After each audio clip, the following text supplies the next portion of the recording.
দর্শক, বন্যা পরিস্থিতির আরো খবর জানাতে শেরপুর ও নেত্রকোনা থেকে আমাদের সাথে সরাসরি যুক্ত হচ্ছেন সহকর্মীরা।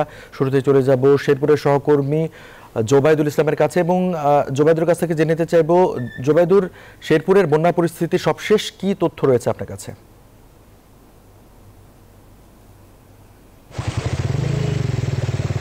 রঞ্জু, সকাল থেকে যেমনটি জানাচ্ছিলাম, গতকাল থেকে বৃষ্টিপাত না হওয়ায় এবং নদ নদীর পানি কিছুটা কমতে শুরু করায় কিন্তু শেরপুরের বন্যা পরিস্থিতির একটু উন্নতি হয়েছে।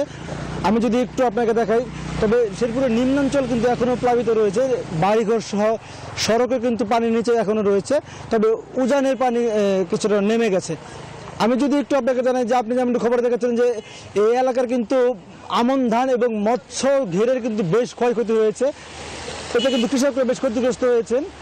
এছাড়া কিন্তু এই এলাকার, আমি এখন রয়েছি নালিতাবাড়ি উপজেলার কলসপাড়ি ইউনিয়নে, এই এলাকার কিন্তু বেশ কিছু বাড়িঘর এখনও ডুবে রয়েছে, রাস্তাঘাট সহ বেশ কিছু বাড়িঘর এখন পানির নিচে।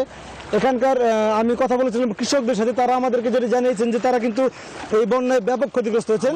আমি একটু জানাই যে আমাদের অনেক ক্ষতি হয়েছে, আমাদের আমন ধান তলে গেছে পাহাড়ি পানিয়ে, নালিতাবাড়ি এলাকা কলসপাড়ি ইউনিয়নের। আমি সর্বোচ্চ ক্ষতিকারী মনে করুন, আমার 20-25 হাজার টাকা, 20-25 লাখ টাকার মাছ আছিল গেছে গা, বেচার টাইম আছিল, শুক্রবারে বেচতে পারি নাই।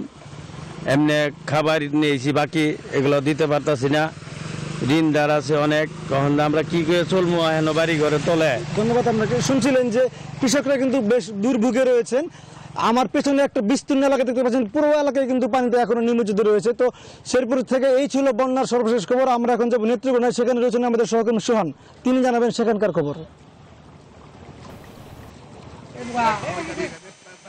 ধন্যবাদ জোবাইদুল।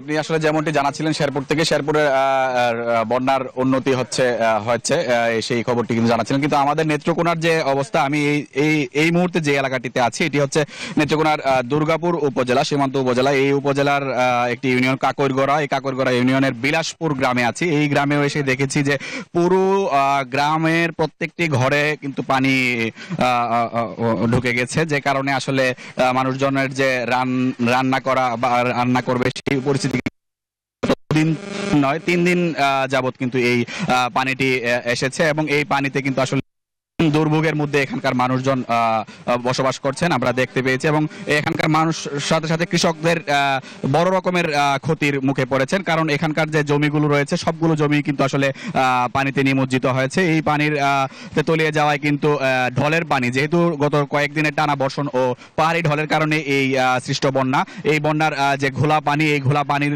নিচে কিন্তু আসলে এখানকার যে জমিগুলো, সেই জমিগুলো নিমজ্জিত হয়েছে, যে কারণে এখানকার পানি যদি খুব দ্রুত নেমেও যায় তখনও কিন্তু আসলে এই জমিগুলো আর ধান হবে না। সব মিলিয়ে যদি আমি বলি যে এখানকার যে পরিবেশ এখন পর্যন্ত অত্যন্ত নাজুক, তবে এখন পর্যন্ত তেমন কোন এনজিওর কিস্তি প্রথমবার বিকাশ পেমেন্ট করলেই 20 টাকা ইনস্ট্যান্ট ক্যাশব্যাক মানুষজন পায়নি, সেই অভিযোগগুলো কিন্তু এখানকার মানুষজন করছিলেন।